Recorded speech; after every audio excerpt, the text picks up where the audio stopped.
இயேசு கிறிஸ்துவின் நாமத்தில் அன்பின் வாழ்த்துக்கள். அன்பானவர்களே, எப்படி இருக்கீங்க? நல்லா இருப்பீங்கன்னு நம்புறேன். நல்லா இருக்கணும். நன்றா இருப்பதற்காகவே இந்த வார்த்தைகள் பேசப்படுகிறது. இயேசு கிறிஸ்து எப்பொழுதும் நம்மேல் தனி கவனம் செலுத்துகிறார். கரிசனையுள்ள ஒரு ஆண்டவர். திரளான ஜனங்களை அவர் பார்த்தபோது அவர்கள் எல்லாரும் மேய்ப்பினில்லாத ஆடுகளை போல சிதறடிக்கப்பட்டிருக்கிறார்கள் என்பதை அவர் அறிந்து அவர் மேல் மனதுருகினாராம். இதை மத்தேயு நற்செய்தியாளன் தன்னுடைய 9வது அதிகாரத்தின் இறுதியிலே சொல்றான். எல்லா மக்களை பார்த்து ஒரு மனதுருகி அவர்களுக்கு உதவி செய்தார். அவர்களுடைய சுகவீனங்களை மாற்றினார், பலவீனங்களை மாற்றினார். வியாதிஸ்தர்கள் அத்தனை பேரும் சுகமடைந்தார்கள். அதன் பிறகு பாருங்களேன், அவர் யாரெல்லாம் சந்திக்கிறாரோ அவங்க மேல ஒரு மனதுருக்கம், ஒரு கம்பேஷன் இருந்தது. மனதுருக்கம் உடையவராக எல்லாரையும் அவர் கரிசனையோடு அணுகுகிறார். அவரிடத்தில் போகிற அத்தனை பேருமே ஒரு பெரிய ஆறுதல் அடைந்தார்கள். மற்றவர்களை போல அல்ல.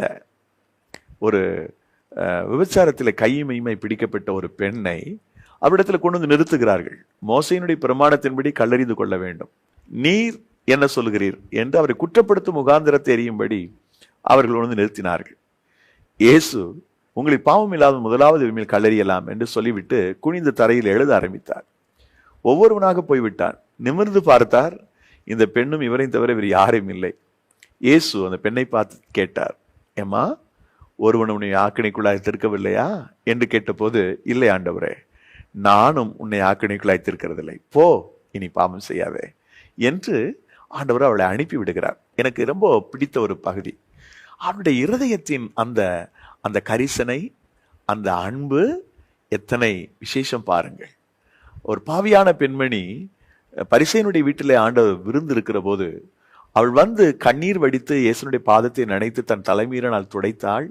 அவள் ஒரு பாவியான பெண்மணி என்று லூக்கா நற்செய்தி 7ஆம் அதிகாரத்தின் 37ஆம் வசனம் சொல்கிறது. அந்த பெண்ணை குறித்து தேவன் தனி கரிசனையுடையவராக இருந்து அந்த பெண்ணுடைய தப்பிதங்களை மன்னித்து, நீ போகலாம், சமாதானத்தோட போ, உன் விசுவாசம் உன்னை ரட்சித்தது என்று வாழ்த்தி அனுப்புகிறார். 7:50 லூக்காவில் அதை வாசிக்கிறோம்.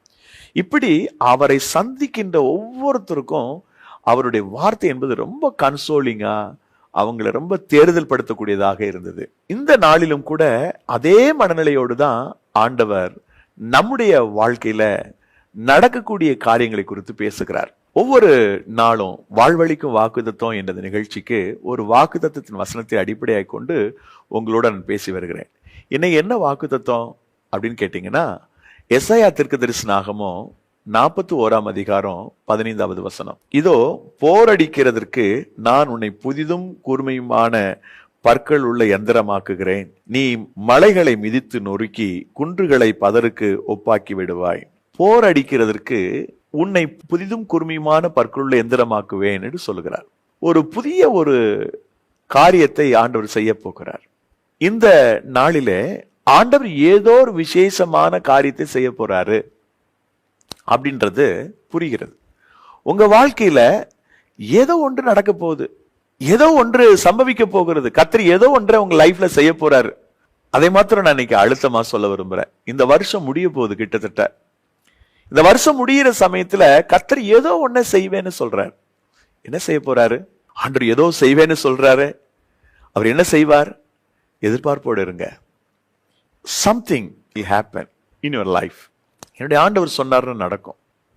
முன்னே இருந்த மாதிரி இல்ல, விசேஷமா வித்தியாசமா ஏதோ ஒன்று நடக்க போகுது. சார், எல்லாமே என் வாழ்க்கையில தப்பு தப்பா நடந்துருச்சு, இனிமே நல்லதா நடக்குமா, இனிமே ஒரு ஆசீர்வாதமா அது நடக்குமா அப்படின்னு நம்முடைய உள்ள ஏங்குது இல்ல? பல நேரங்கள்ல ஆண்டவர் என் வாழ்க்கையில ஏதாகிலும் நன்மை செய்ய மாட்டாரா, எனக்கு ஒரு அற்புதம் செய்ய மாட்டாரான்னு சொல்லி நம்முடைய மனசுல ஒரு எக்ஸ்பெக்டேஷனோட இருக்கிறோம். ஏசப்பா என் லைஃப்ல ஒரு மாற்றத்தை செய்யணும்ன்ற ஆசையும் விருப்பமும் நமக்கு நிறைய இருக்கு. இயேசு கிறிஸ்து நம்முடைய வாழ்க்கையில மாற்றங்களை செய்ய முடியுமா? நிச்சயம் முடியும். என்னுடைய வாழ்க்கையில நான் நினைச்சு பார்க்க முடியாத அளவுக்கு அவர் என்னை ஆசீர்வதிக்க முடியுமான்னு சொன்னா கண்டிப்பா முடியும். எனக்கு நேர்ந்த அவமானம், எனக்கு நேர்ந்த துன்பம், எனக்கு நேர்ந்த கஷ்டங்கள், உபத்திரவங்கள், இதுக்கு ஈடா ஆண்டவர் என் லைஃப்ல மாற்றங்களை செய்ய முடியுமா அப்படின்னு கேட்டா கட்டாயம் அவர் செய்வார். நீங்க எதெல்லாம் நினைச்சு வேதனைப்பட்டீங்களோ, எதை நினைச்சு துக்கப்பட்டீங்களோ, துயரப்பட்டீங்களோ, அது எல்லாத்தையும் கர்த்தர் மாற்றுவார். அவர் செய்யக்கூடிய காரியம் ஆச்சரியமா இருக்க போது. தேவன் மகத்துவமான காரியங்களை உங்களுடைய லைஃப்ல, வாழ்க்கையில செய்ய போறார். முதலாவது, ஒரு புதிய நாமத்தை உங்களுக்கு கொடுப்பார். அதாவது புதிதும் கூர்மையுமான பற்குள்ள எந்திரமாக்குவேன்னு வசனத்தை வாசிக்கிறோம். அந்த வசனத்தின் அடிப்படையில புதிதா அவர் என்ன செய்ய போறாருன்னா, உங்களுடைய நாமத்தையே புதிதாக்குவார். உங்களுடைய பெயர் ஒருவேளை ஃபெயிலியரா இருக்கலாம், உங்க பெயர் ஒருவேளை கெட்டு போயிருக்கலாம், உங்க பெயர் ஒருவேளை பழுதா இருக்கலாம். ஆண்டவர் சொல்றாரு, ஒரு புதிய நாமத்தை நான் தருவேன். வெளிப்படுத்தின விசேஷம் 3வது அதிகாரம் 12வது வசனம், புதிய நாமத்தை நான் உனக்கு தருவேன், புதிய நாமத்தை எழுதுவேன் அப்படின்னு சொல்றாரு. அப்படின்னா உங்க பேரை அவர் மாத்த போறாரு அப்படின்னு இல்ல, உங்க பேர் மேல இருக்கக்கூடிய எல்லா விதமான தோல்விகளும் அறைய போகுது. உங்க பேருக்குள்ள இருக்கக்கூடிய எல்லா சாபங்களும் உடைய போகுது. உங்க பேர்ல இருக்கக்கூடிய எல்லா ஃபெயிலியர், எதெல்லாம் தோல்வியா இருக்குதோ அதெல்லாம் மாறப்போகுது. ஆண்டவர் அதை செய்வேன்னு சொல்றார். புதிய நாமம். முன்னாடிலாம் உங்க பேருக்கு ஒரு மரியாதை இல்லை, உங்களுக்கு ஒரு விதமான ஒரு ஹானரை இந்த சமூகம் கொடுக்கல. ஆனா இப்ப கர்த்தர் சொல்றாரு, நான் என் பிள்ளைகளுக்கு ஒரு புதிய நாமத்தை நான் சூட்ட போறேன், புதிய நாமத்தை எழுத போறேன். என் பிள்ளைகளுடைய பெயர் புகழடையணும், என் பிள்ளைகளுடைய பெயர் கீர்த்தி பெறும், புகழ்ச்சி பெறும். தாவீது சொல்றான், பெரியவர்களுக்கு ஒத்த நாமத்தை எனக்கு ஆண்டவர் தந்தாருன்னு சொல்றான். ஒரு சாதாரண ஆடு மேய்க்கிறவன் தான், அவனுடைய பெயரை ஆண்டவர் எங்கோ கொண்டு போயிட்டார். அவன் பேர் மாத்தப்படல. நல்லா கவனிங்க, சில இடங்கள்ல பேரை ஆண்டவர் மாத்தி விட்டுறாரு.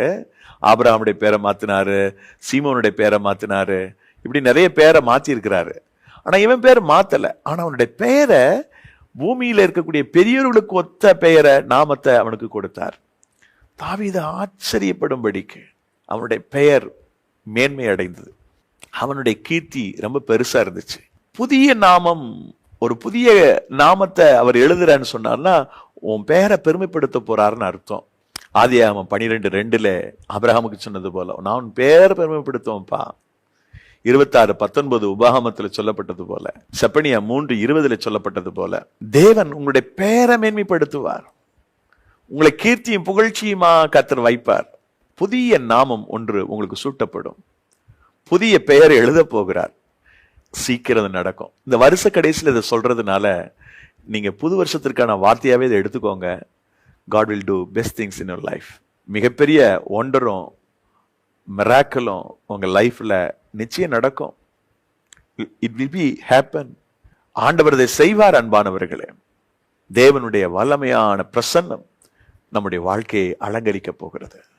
ஆண்டவர் உங்களை உயர்த்த போகிறார், கனப்படுத்த போகிறார். தேவனுடைய அந்த ஆசீர்வாதத்தை நீங்கள் அனுபவிப்பீர்கள். அவருடைய தேவனுடைய நன்மையினுடைய கண்கள் காணும். தேவன் எனக்கு ஒரு புதிய நாமத்தை வைக்கிறான்னு சொன்னா நான் என்ன செய்யறது, என்ன செய்யணும் அப்படின்னு கேட்டா, ஜெயங்கொள்ளணும். இந்த வெளிப்படுத்தின விசேஷம் 2:17 3:12 வசனங்களிலே பார்க்கிறது போல, நாம் ஜெயங்கொள்ளும் போது அது நடக்குது. வெற்றி பெறுகிற ஒரு மனிதன். நீங்க ஆண்டவருடைய நாமத்தினாலே வெற்றி பெறுவதற்கு நீங்க முயற்சி பண்ணுங்க. சத்துரு கொண்டு வரக்கூடிய எல்லா தந்திரங்களையும் ஜெயிக்கணும், சோதனைகளை ஜெயிக்கணும். சாத்தான் நம்ம சோதிக்க நினைக்கும் போது அங்க நீங்க வெற்றி பெறணும். வெற்றி பெற பெற பெற கர்த்தர் உங்களுக்கு ஒரு புதிய நாமத்தை கொடுப்பார். ஒவ்வொரு முறையும் பிசாசனுடைய வஞ்சகத்திற்கு நீங்கள் பலியாகாம அதை நீங்க வெற்றி பெறும்போது ஆண்டவர் உங்க மேல தம்முடைய பிரசனத்தை வச்சு உங்களை ஆசீர்வதிக்கிறார், உயர்த்துகிறார், கனப்படுத்துகிறார். என் அன்பு சகோதர சகோதரிகளே, இந்த நாளிலே தேவனாகி கர்த்தர் நீங்கள் வெற்றி பெறுவதற்குரிய எல்லா உதவிகளையும் செய்வாரு. உங்களுக்கு ஒரு புதிய நாமம் கொடுக்கப்பட போகிறது. இரண்டாவது, ஒரு புதிய காரியத்தை செய்ய போறார். புதிய நாமம், புதிய காரியம். எசாயா 43:19 இதோ நான் புதிய காரியத்தை செய்கிறேன், வனாந்திரத்திலே வழியும் அவாந்திர வழியில ஆறுகளையும் உண்டாக்குற கர்த்தர் நான் என்று இந்த வசனம் சொல்லுது. ஒரு புதிய காரியத்தை செய்வார். அந்த புதிய காரியம் என்னன்னா, உங்களுக்கு சூழ்நிலை எல்லாம் எதிரா இருக்குது. அதாவது உங்களுக்கான வாய்ப்புகள் பெருசா இல்லை, அப்படிதான் உங்களோட மனசுல படுது. நானா, எனக்கா, எப்படி நடக்கும், வாய்ப்பே இல்லையே, சான்ஸே இல்லையே, அப்படி உங்க மனசு சொல்லும். வாய்ப்பே இல்லாத சூழ்நிலை, அதாவது வனாந்தரமான நிலை, அவாந்திர வெளி, செழிப்படைவதற்கான வாய்ப்பும் சந்தர்ப்பம் இல்லாத சூழ்நிலையில கர்த்தர் ஒரு புதிய காரியத்தை செய்வார். எல்லாமே எல்லா கதவுகளும் அடைக்கப்பட்டிருக்குங்க, எல்லா டோர்ஸும் க்ளோஸ் ஆயிடுச்சு. இனிமே எனக்கு ஒரு அற்புதம் நடக்குமா என்று கேட்டா நிச்சயமா நடக்கும். தேவன் அற்புதத்தை செய்வார். அன்பு சகோதர சகோதரிகளே, அருள்நாதர் இயேசு கிறிஸ்து இந்த நாளில உங்கள் வாழ்க்கையில் உங்களுடைய ஜீவிதத்தில் மகிமையான காரியத்தை செய்வார், வல்லமையான காரியத்தை செய்வார். தேவனுடைய பரிசுத்த பிரசன்னமும் ஆசீர்வாதமும் தயவும் நம்மை நிரப்பும். ஒரு புதிய காரியம் நடக்க போகிறது. காற்றை காண மாட்டீங்க, பனியை காண மாட்டீங்க, ஆனாலும் உங்கள் பள்ளத்தாக்கு நிரம்பும்னு சொன்னார்ல தீர்க்கதரிசி. சொன்ன அந்த வார்த்தையின்படி நடந்துச்சு இல்லையா? அதே மாதிரி சூழ்நிலை எல்லாம் எதிரா இருந்தாலும் உங்களுக்கு சாதகமான பல காரியங்களை கர்த்தர் செய்வேன்னு சொல்லியிருக்கிறார். புதிய காரியம் நடக்கும். இதுக்கு நம்ம என்ன பண்ணணும்னா, கடந்த கால நிகழ்வுகளை மறந்துருங்க. அதை நினைச்சிட்டே இருக்காதீங்க, அதை மறந்து போயிடுங்க. முந்தினவைகளை நினைக்க வேண்டாம், பூர்வமானவைகளை சிந்திக்க வேண்டாம். இதோ நான் புதிய காரியத்தை செய்கிறேன் கர்த்தர் சொல்றார். முந்தினதை நினைக்காதீங்க, பூர்வமானதை சிந்திக்காதீங்க. அது வேற, இனி நடக்க போறது வேற. பழச நினைச்சிட்டு இருக்காதீங்க, பழைய ஃபார்முலாவை நினைக்காதீங்க, பழைய நிகழ்வுகளை நினைக்காதீங்க, பழைய தோல்விகள் நினைக்காதீங்க, அவமானங்கள் நினைக்காதீங்க. ஒரு புதிய காரியத்தை கர்த்தர் செய்ய போறாரு. இங்க உங்களுக்கு வாய்ப்புகள் எல்லாம் மூடப்பட்டிருக்குது, வாய்ப்பே இல்ல, சான்ஸே இல்ல அப்படின்னு என்ற ஒரு சூழல், அப்படி தோற்றம் நமக்கு இருக்குது. ஆனா கர்த்தர் சொல்றாரு, நான் இந்த காரியத்தை செய்வேன், நான் உனக்கு ஒரு புதுமையை செய்வேன். வனாந்திரத்துல வயல்வெளி உண்டாகும், அவாந்திர வெளியில ஆறுகள் உண்டாகும். வனாந்திரத்தில் நினைச்சு பார்க்க முடியாத நிலையில வனாந்திரத்துல வழியை நான் உண்டு பண்ணுவேன், நான் அதை செய்வேன்னு கர்த்தர் சொல்றார். மூன்றாவது, புதிய நாட்களை ஆண்டவர் தருவாரா? எல்லாமே புதுசுதான், புதிய நாட்களை தருவேன்னு சொல்றார். புலம்பல் புஸ்தகம் 5ஆம் அதிகாரம் 21வது வசனத்துல, பூர்வ நாட்கள் இருந்தது மாதிரி ஒரு புதிய நாட்களை தாங்க அப்படின்னு எரேமியா புலம்புறார். புதிய நாட்கள், பழைய நாட்கள், தோல்வியான நாட்கள் வேண்டாம். ரொம்ப காலத்துக்கு முன்னாடி இருந்துச்சு, ஃப்ரெஷ்ஷா நீங்க ஆசீர்வதிச்சீங்களே, அது மாதிரி இடைப்பட்ட காலம் தோல்வியான காலம், வேதனைக்குரிய காலம். நாங்க பாவம் செஞ்சோம், உங்களுக்கு விரோதமா தப்பு பண்ணணும், எகெயின்ஸ்டா நாங்க எங்களுடைய ஜீவிதம் இருந்துச்சு, அதனாலதான் இவ்வளவு பெரிய தண்டனை, அதனாலதான் இவ்வளவு பெரிய கஷ்டம் எங்களுடைய லைஃப்ல. அதனால பூர்வ காலத்துல எப்படி மனரம்யமா நாங்க இருந்தோமோ அது மாதிரி புதிய நாட்களை எங்களுக்கு கொடுங்க. ஃப்ரெஷ்ஷா இனி வரக்கூடிய காலங்கள் எங்களுக்கு இருக்கட்டும். எங்க மைண்ட் எல்லாம் தெளிவா இருக்கணும், என்னுடைய உள்ளம் தெளிவா இருக்கணும், மனரம்யமா நாங்க வாழணும், சந்தோஷமா வாழணும், சமாதானமா வாழணும், சுகத்தோட நலமுடன் வாழணும். அப்படிப்பட்ட ஒரு வாழ்க்கை எங்களுக்கு கிடைக்கணும். ஏசப்பா, அவிதமான ஒரு புதிய நாள் எங்களுக்கு வரட்டும். தேவன் தரக்கூடிய புதிய நாள் என்பது நாம் தோல்விக்கு நடுவில் அனுபவித்த வேதனைகள் அற்ற ஒரு நாளா இருக்கும். நம்முடைய வாழ்க்கையில நாம் அடைஞ்ச நிந்தனைகளை நாம் சுமந்த நாட்களா இருக்காது. பூர்வ காலத்துல ஆண்டவர் எப்படி தம்முடைய பிள்ளைகளுக்கு ஒரு அற்புதமான ஒரு சூழலை ஏற்படுத்தி கொடுத்தாரோ அதுபோல அந்த நாட்கள் இருக்க வேண்டும்.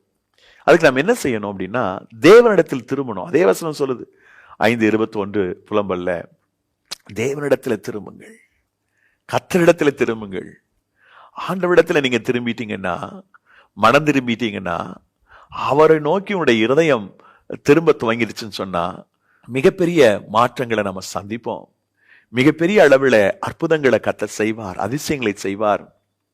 அன்பிற்குரியவர்களே, ஆண்டவர் புதிய நாளை உங்களுக்கு கொடுக்க போறார். பழைய தோல்வியான நாள் அல்ல, அது அவமானப்பட்ட நாள் அல்ல, துயரப்பட்ட காலங்கள் அல்ல, ஒரு புதிய நாள். புதிய நாள், புதிய நாளுக்குள்ள கர்த்தர் உங்களை கொண்டு வர போகிறார்.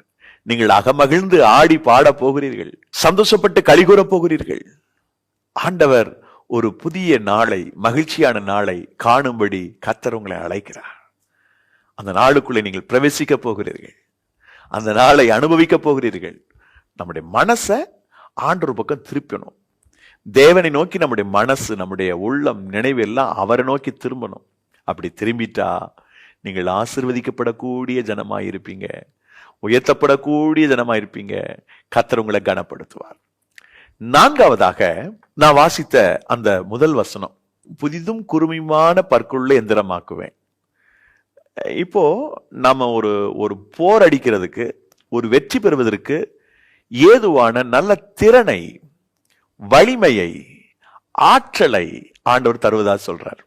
அதாவது நமக்கு ஒரு குறிப்பிட்ட காரியத்துல நமக்கு வலிமை இல்லாததுனால, ஒரு தெளிவு இல்லாததுனால, அதற்கான திறன், நமக்கு வெற்றி பெறுவதற்கான திறன் இல்லாம இருந்ததுனால நம்ம தோத்து போனோம் பல விஷயத்துல. இனிமே தோக்கக்கூடாது, இனிமே நம்ம தோற்று போகக்கூடாது, ஜெயிச்சுட்டே இருக்குன்றதுனாலதான் கர்த்தர் இந்த வசனத்தை சொல்றாரு, புதிதும் கூர்மையுமான பற்களுள்ள எந்திரமாக்குவேன். ரொம்ப ஃப்ரெஷ்ஷா இருக்கும், உங்களுடைய முயற்சியெல்லாம் ரொம்ப ஃப்ரெஷ்ஷா இருக்கும். ஒரு ஸ்டெப் எடுத்தீங்கன்னா வெற்றி தான், ஒரு முறை முயற்சி பண்ணீங்கன்னா வெற்றி தான், நீங்க ஜெயிப்பீங்க. ஜெயிக்கத்தான் கர்த்தர் உங்களை அழைச்சிருக்கிறார், வெற்றி பெறத்தான் கர்த்தர் உங்களை அழைச்சிருக்கிறார். அதுக்காக தான் தேவன் உங்களை என்னை அழைச்சிருக்கிறார், வெற்றி பெறுவதற்கு, ஜெயிப்பதற்கு, ஆண்டவருடைய நாமத்தினால் எழும்பி பிரகாசிப்பதற்கு கர்த்தர் உங்களை என்னையும் அழைச்சிருக்கிறார். என் அன்பு கர்த்தருடைய பிள்ளைகளே, சகோதர சகோதரிகளே, ஆண்டவராகிய தெய்வம் நீங்கள் வெற்றி பெறும்படி, ஜெயிக்கும்படி உங்களை அன்போடு கூட அழைக்கிறார். தேவனுடைய பரிசுத்த பிரசன்னமும் ஆசீர்வாதமும் கிருபையும் நன்மையும் நமக்கு நிச்சயமாக சொந்தமாகும். நாம் புதிய விதத்துல தேவனுடைய அந்த பிரசன்னத்தினால எழும்பி பிரகாசிக்க போகிறோம். யோசேப்பை பாருங்களேன், அவனுடைய அந்த வேகம், அவனுடைய தாகம் அப்படியே குன்றி போச்சு, சோர்ந்து போனான்.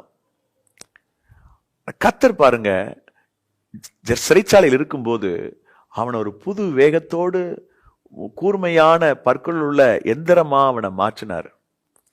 அதன் பிறகு அவன் சாதிச்சான் பாருங்க, பெரிய அளவுக்கு சாதிச்சான். கர்த்தர் யோசேப்பை தன்னுடைய கரத்தில் எடுத்து பயன்படுத்தினார், பிரயோஜனப்படுத்தினார். அதே மாதிரி மோசே எகிப்தில் இருந்தபோது அவன் எகிப்தினை சகல சாஸ்திரத்திலும் அவன் கற்பிக்கப்பட்டு வாக்கிலின் செய்களும் வல்லவனானான் என்று அப்போஸ்தலர்கள் புத்தகம் 7ஆம் அதிகாரம் 22-23 வசனங்கள் சொல்லுது. இப்போ கூர் போய் அவன் சோர்ந்து போய் அடுத்த 40 ஆண்டுகள் ஆடுகளோடவே வாழ்ந்து அவன் தளர்ந்து போனான். வாக்கிலே வலிமையாக இருந்தவன் ஆடுகளோடே சஞ்சரித்ததுனால வாக்கு வல்லவன் அல்ல என்று சொல்லக்கூடிய விதத்துல அவன் கூர் மழுங்கி போனான். விலகீனப்பட்ட ஒரு மனுஷனா, சுகவீனப்பட்ட ஒரு மனுஷனா, வேதனையோட அவன் இருக்கும்போது கர்த்தர் அழைச்சார். எப்பா, இன்னொரு ஒரு பீரியட் இருக்குப்பா, நீ சாதிக்க வேண்டிய பீரியட். பார்வோனையே நீ அசைக்க போற, பார்வோனையே உண்டுலன்னு பண்ண போற. அதுக்கு அவன் அழைச்சிருக்கான். ஐயோ, என்ன பேச முடியாதே, என் நாக்கு மொட்டை நாக்கா போச்சேன்னு சொல்றான். இல்ல இல்ல, நான் உன்னோட இருப்பேன்ப்பா, உன்னை பயன்படுத்துவேன், வா என்று கர்த்தர் அழைச்சு அவனை பயன்படுத்துறார். அவன் யோசிச்சு கூட பார்க்கல. அவனுக்கு புதிதும் குறுமையுமான பற்களுள்ள எந்திரமா கர்த்தர் அவனை மாற்றி அவனை பயன்படுத்தினார். வல்லமையாய் பயன்படுத்தப்பட்டான். தேவனுக்காக பவர்ஃபுல்லாக அவன் பிரகாசித்தான். தேவன் அவனை தன்னுடைய வல்லமையான கரத்தில் எடுத்து பிரயோஜனப்படுத்தினார். அவனோடு கூட அவருடைய பிரசனம் இருந்துச்சு. மோசே வந்துட்டான்னா அங்க ஒரு மிகப்பெரிய ஒரு வல்லமை, ஒரு மகிமை இறங்கி வரும். அப்படி அவனை கர்த்தர் ஆசீர்வதிச்சார். அது மாதிரிதான் கர்த்தர் உங்களை பயன்படுத்துவேன்னு சொல்றாரு. என்னால என்ன செய்ய முடியும்? நான் ஒண்ணுமே செய்ய முடியாது, நான் பலகீனமானவன், எனக்கு இந்த காரியங்களை செய்வதற்கு தகுதி இல்லை, I can't do that, I can't do this என்று நீங்கள் உங்களையே தாழ்த்தி கொண்டிருக்கலாம்.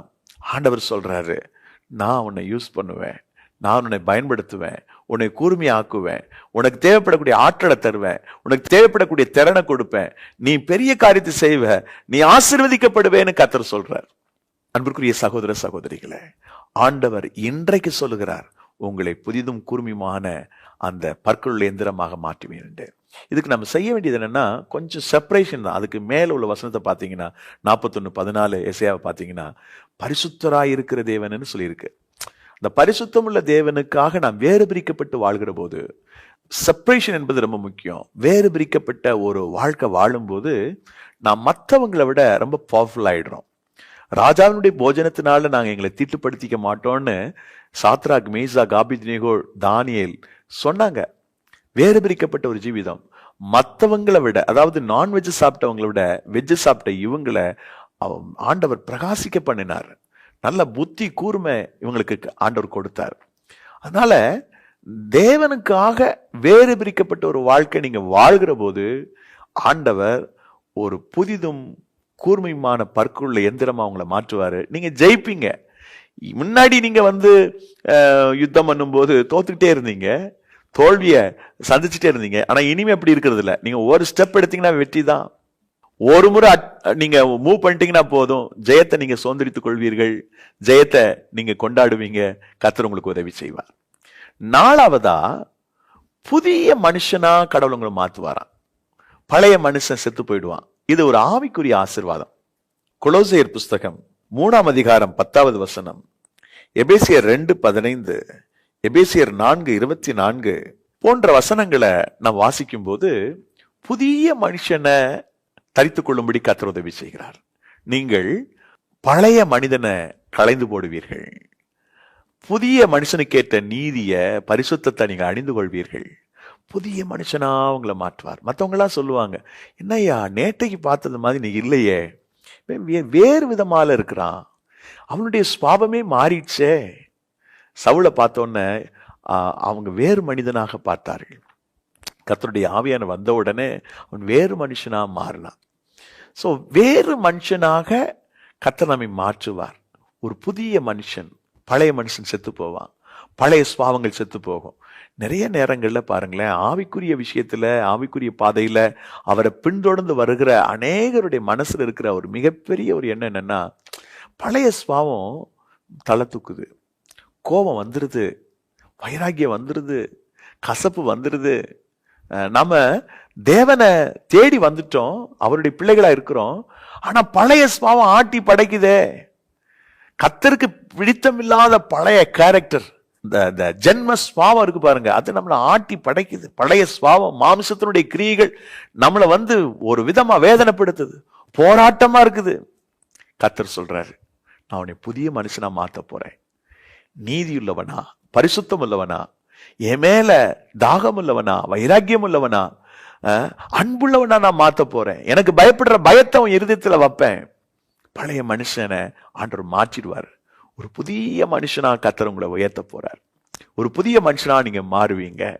ஆண்டவருடைய நாமத்தினால உங்களுக்கு இது சந்தோஷமா இருக்கும். நான் மாறிட்டேனே, முன்ன மாதிரி இல்லையே. நான் முன்னக்கு ரொம்ப பயங்கரமா கோவப்படுவேன், இப்ப கோவப்படுறது இல்லை. முன்னாடி ரொம்ப வருத்தம் இருக்கும் எனக்கு, இப்ப வருத்தம் இல்லை. நான் இப்படி என் மனசை மாத்திட்டேன். இல்லை, நான் மாறல, கர்த்தர் என்னை மாத்தி இருக்கிறார். ஒரு புதிய மனுஷனாக என்னை உருவாக்கி இருக்கிறார்.